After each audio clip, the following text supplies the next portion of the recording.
এক এক করে কমে যাচ্ছে যে ভোটার বুথের তালিকা যেখানে মৃত্যু হয়েছিল কোনো মৃত্যু হয়নি। আপনি সেদিন প্রশ্ন তুলেছিলেন এটা নিয়ে কি কবর থেকে এসে সারা ভোটার হয়ে যাচ্ছেন, ভোটার তালিকায় তাদের নাম চলে এসছে, এখন তো সেই সংখ্যা প্রায় কমে 30-এর নিচে চলে এসছে। শেষ পাওয়া খবর পর্যন্ত 24। প্রধানমন্ত্রীর সঙ্গে সঙ্গে সারা দেশবাসী চান ভোটার লিস্টের শুদ্ধিকরণ।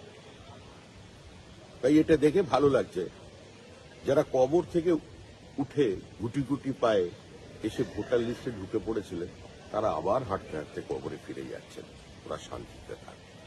এটাই আমাদের চাওয়া।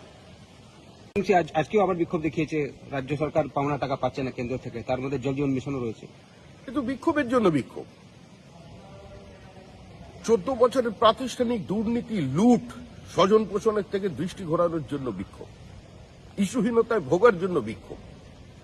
রাজ্যসভায় তৃণমূল সাংসদের প্রশ্নের উত্তরে সরকার জানিয়েছে জল জীবন মিশনে যে টাকা পশ্চিমবঙ্গে গিয়েছিল সেই টাকার অর্ধেকও তারা খরচা করতে পারেনি। আর অন্য যে সমস্ত দাবি, তো একটাই হিসাব,